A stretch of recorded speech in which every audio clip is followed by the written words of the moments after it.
பிரியமானவர்களே, இயேசுவின் நாமத்தில் நான் உங்களை வாழ்த்துகிறேன். ஆண்டவர் இயேசு உங்கள் மேல் அன்பும் கரிசனையும் உள்ள ஒரு தேவன். உங்களுடைய ஒவ்வொரு அசைவுகளையும் அவர் கவனிக்கிறார். நீங்கள் கண்ணீர் வடித்தா அவருடைய பார்வையில் தப்பாது. உன் கண்ணீரை நான் கண்டேன் அப்படின்னு சொல்கிறார்ல, அப்போ கண்ணீரை காண்கிற ஒரு தேவன்.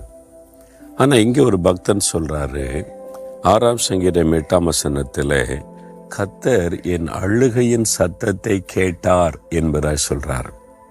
அழுகிறோம், கண்ணீர் வடிக்கிறோம்ல, அதில் சில வகை உண்டு. ஒன்று, அமைதியாய் கண்ணீர் வடிப்பது. சத்தம் வராது, கண்ணில் கண்ணீர் வரும், உள்ளத்தில் வேதனை இருக்கும், அமைதியாய் அழுவது.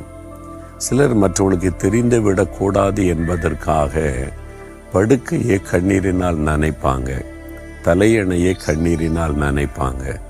படுக்கையில் அதை யோசிக்கும் போது கண்ணீர் வடிந்து தலையணை கண்ணீரால் நனைக்கப்படும். என் படுக்கை கண்ணீரால் நனையப்பட்டது இன்னும் ஒரு பக்தன் சொல்றார். அப்போ அமைதியாக கண்ணீர் வடிப்பது, யாருக்கு தெரியாமல் அழுவது. இது யாரிடத்துல சொல்ல, யார் புரிந்து கொள்ள போறாங்க? இதை சொன்னா அவங்களுக்கு வேடிக்கையா இருக்கும், பரிகாசமா இருக்கும். ஏன் எனக்கு அப்படி ஒரு வாழ்க்கைனே அப்படி அழுவது. சிலர் சத்தமிட்டு அழுவாங்க. ஒரு மரண வீட்டுக்கு போகும்போது, ஒரு ஆபத்தான சூழ்நிலையை சிலர் சந்திக்கும் போது, அந்த இடமே அவங்க யோசிக்க மாட்டாங்க, சத்தமிட்டு அழுவாங்க, ஓர்னி சத்தமிட்டு அழுவாங்க. ஒரு குழந்தைக்கு ஆபத்து, ஆஸ்பத்திரியில் சீரியஸ்ன்னு சொல்லிட்டா ஆஸ்பத்திரி மக்கள்லாம் நிற்கிறாங்களேன்னு கூட பார்க்க மாட்டாங்க, சத்தமிட்டு அழுவாங்க. தாவீது கூட அப்படி அழுதிருக்கிறார், சத்தமிட்டு அழுதிருக்கிறார். ஒரு சமயம் எல்லாத்தையும் அவர் இழந்துட்டார். அவருடைய சத்துருக்கள் அவருக்கு உண்டான எல்லாத்தையும் கொள்ளையடிச்சிட்டு போயிட்டாங்க. அவருடைய மனைவி, பிள்ளைகள், குடும்பத்தையும் கொண்டு போயிட்டாங்க. எல்லாத்தையும் இழந்து தனித்து விடப்பட்டனால தன் கூட இருக்கிறவங்க தனக்கு ஆதரவாக இருப்பாங்கன்னு நினைத்து அவங்களும் குற்றப்படுத்துகிறாங்க. அப்போ தாவீது மிகவும் அழுதார். தனக்கு பலனில்லாமற் போக மட்டும் அழுதார். சத்தமிட்டு இருப்பார், கதறி இருப்பார். அதனால தான் சொல்ல, கர்த்தரின் அழுகையின் சத்தத்தை கேட்டார். நீங்கள் அழுது கொண்டு இருக்கீங்களா? அமைதியா, யாருக்கு தெரியாம, வெளியே தெரியக்கூடாது, என் கணவருக்கு தெரியக்கூடாது, மனைவிக்கு தெரியக்கூடாது, அல்லது என்னுடைய பிள்ளைகளுக்கு தெரியக்கூடாது, தனிமையா கண்ணீர் வடிச்சு கொண்டு இருக்கிறீங்களா? அழுது கொண்டு இருக்கிறீங்களா? உங்க அறையில வாய்விட்டு அழுகிறீங்களா? உங்களுடைய அழுகையின் சத்தத்தை கேட்கிற ஒரு தேவன் இருக்கிறார். உங்களுடைய கண்ணீரை அவர் பார்க்கிறார், அழுகையின் சத்தத்தை அவர் கேட்கிறார். அவர் கேட்ட அவ்வளவு. அவர் குழந்தை அழும்போது அந்த அழுகையின் சத்தம் தாயின் காதில் தான் தனியாக விழும். நீங்கள் பார்த்தீங்கன்னா ஒரு கூட்டத்துக்குள்ளே இருந்தா தாய் எங்கே இருக்கிறாங்க ஒரு வேலையா, குழந்தை அழுகிற சத்தம் யாருக்குமே கவனிக்காது, தாயுடைய காதுக்கு டக்குன்னு தெரிஞ்சிடும்.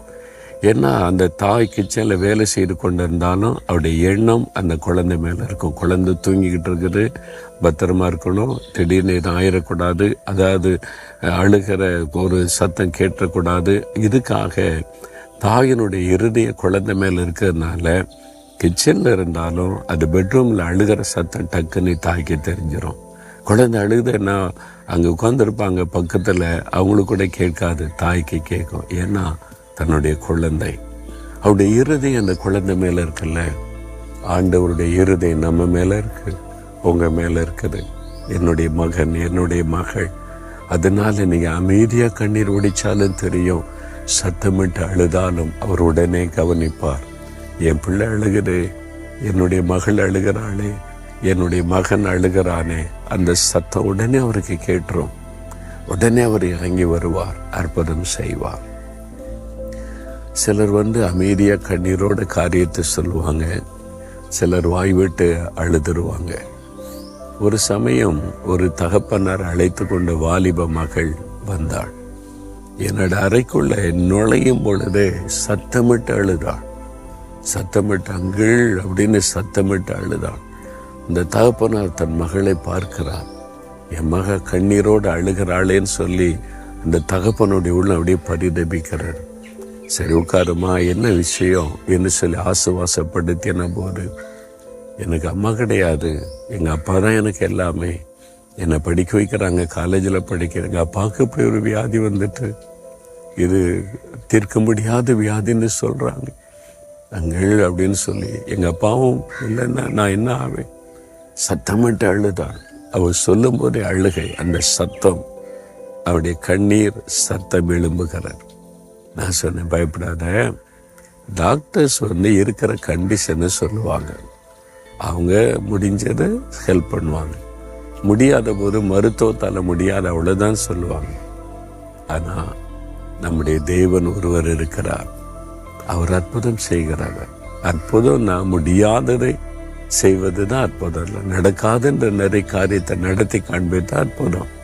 ஏசு அற்புதம் எனக்கு செய்தார், உனக்கு செய்வார், நீ பயப்படாதன்னு சொல்லி அந்த மகளோடு சேர்ந்து பாரத்தோடு ஜெபம் பண்ணி இயேசு குணமாக்குவார், தைரியமாக போன்னு அனுப்பிடுவேன். சில மாதம் கழித்து அந்த தகப்பனார் வந்தார். இப்போ மகள் வரல, தகப்பனார் இன்னொருத்தர் கூட்டிகிட்டு வந்தார். ரொம்ப சந்தோஷம். என்ன அப்படின்னு கேட்டேன். அன்றைக்கி என் மகள் உங்கள்கிட்ட என்னை அழைச்சிட்டு வந்தா, கண்ணீர் விட்டு அழுதால், ஆமாம் ஞாபகம் இருக்குது, நான் தான். இப்போ நல்லா சுகமாயிட்டேன், டாக்டர்ஸே பார்த்துட்டு ஆச்சரியப்படுறாங்க, என்ன ஆச்சு உங்களுக்குன்னு சொல்லி. இவர் என்னுடைய நண்பர், அவருக்கும் ஒரு வியாதி.